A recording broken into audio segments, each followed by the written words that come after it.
When it comes to cruising, the food is arguably as big a deal as the ports of call, the pool, or the shows on board. While you're on the ship, you'll eat 3 meals a day, if not more, while having a dozen or more restaurant options to choose from. But after dozens of cruises, I've learned quite a few things about food on the cruise that frankly I wish that I knew before I sailed for the first time. So here's what to know. I'm about to dive in, but before I do, I just want to encourage you that if you find this video informative, I hope you'll join the roughly 100,000 subscribers and join up to Cruzely.com's YouTube channel.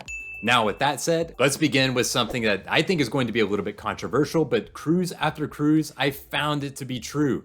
The dining room is the most popular spot for dinners on the ship, and literally thousands of people will eat there each night. What I found after more than a decade of cruising is that to me, the dining room's actually very hit and miss. For as much as people love to talk about how great all the food is here, to me, it's only so-so. Is it bad? No, it's not bad, but seemingly not as good as it could be. For instance, I recently had this Jamaican jerk chicken on a celebrity cruise that was flat out amazing. This bruschetta on NCL was also one of my favorites. But I've also had dishes like this on cruises that they just didn't meet the mark.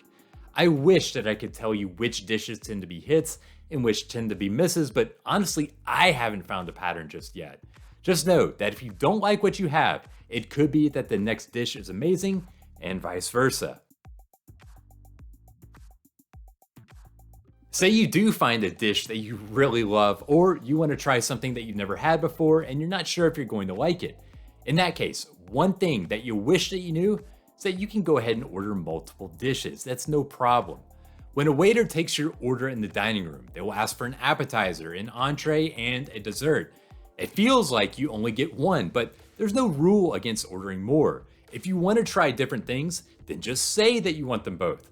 Or you can order two of something if one just isn't enough. Now, some cruise lines are starting to charge a nominal fee if you go overboard with ordering multiple entrees.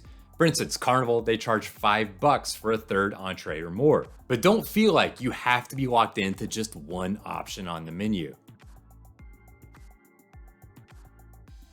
When I first began cruising way back when, specialty restaurants were very different. Back then, there were only a handful around and they charged nominal prices to eat there.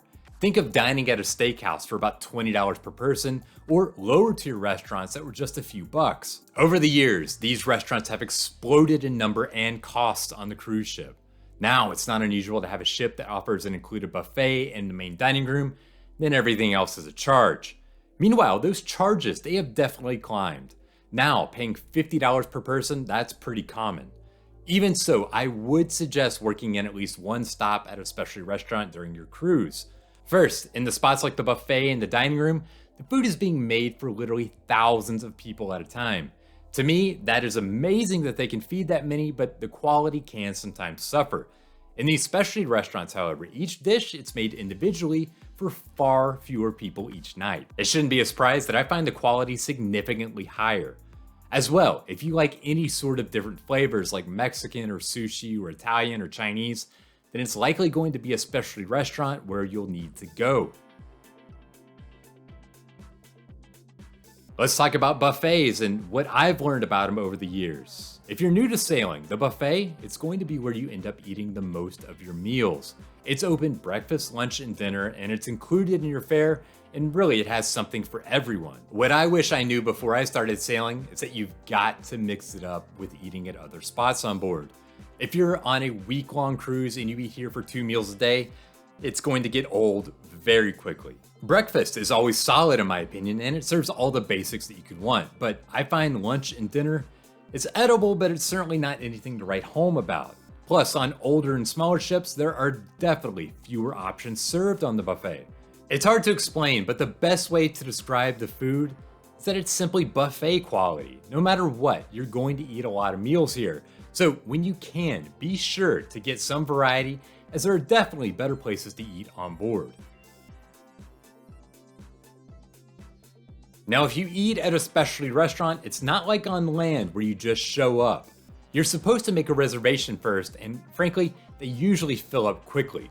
I've been on ships where I go to make a reservation the first day, and there's simply no availability for the entire trip. It's frustrating, but here's a few things to note.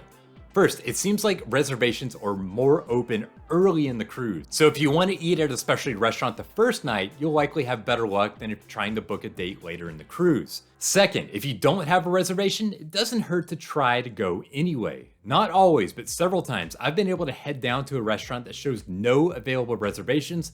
Just ask if there's any space, only to be seated immediately. If there's a place that you want to eat that shows as being full, it is always worth a shot just to try.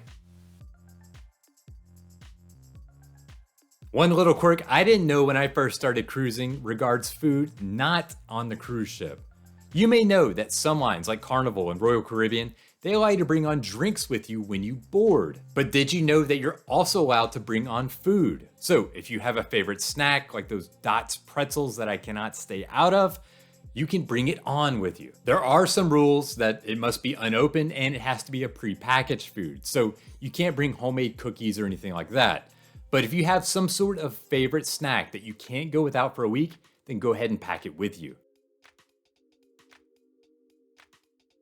For the vast majority of your meals on the ship, you're going to simply eat them where you're served. So you go into a restaurant and you eat in the restaurant. But if you're wanting to eat somewhere else, then know that it is completely okay to take food out of the buffet with you. I didn't know this the first time that I ever sailed, but it's something that I quickly picked up on. During the busy lunch and breakfast times, the buffet, it can get so packed that finding a seat can be nearly impossible. Other times, however, it's nice just to eat somewhere that's a bit more chilled out, like by the pool or on your own balcony. No matter the reason, it's perfectly fine to grab food from the buffet or other places serving quick eats and just take them wherever you want. No one will bat an eye. So you can bring food with you onto the ship, you can take food with you from the buffet, but what you can't do is bring food with you from the ship and into port. Due to customs rules, foreign countries, they don't want passengers bringing food into port, and that also includes the US when you return home. Now, it's really things like fresh fruits and vegetables, with passengers grabbing a banana or an orange from the buffet and bringing it with them for a snack.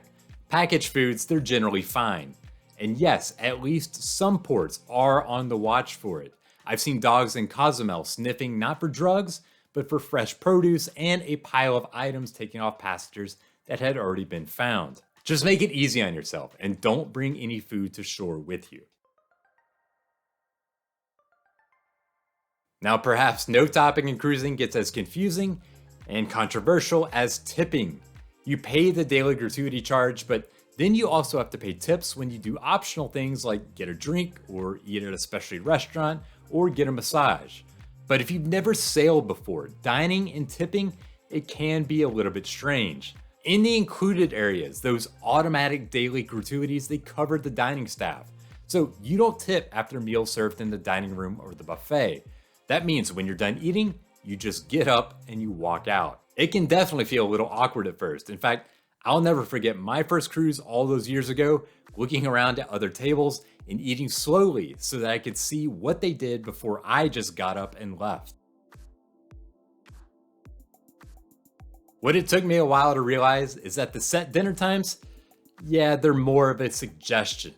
Here's the deal, to space crowds out in the dining room, you normally pick or you are assigned a dining time. There's usually an early seating and a late seating. In addition, there's sometimes a choice of anytime dining where you just show up when you want. In reality, it's all anytime dining. Say there's a show that you want to see that conflicts with your assigned dining time. In that case, you don't have to pick one or the other. You can just show up when it's convenient for you to eat. You may have to wait a few minutes in a separate line, but whenever you arrive, the staff will do their best to seat you as quickly as possible. Thank you for watching, and I hope that you learned a thing or two that's going to make you more savvy about food and dining on your next cruise. Be sure to subscribe if you found this video informative. Of course, you can always visit Cruzely.com for more on everything from dining to what to pack. And until next time, happy sailing.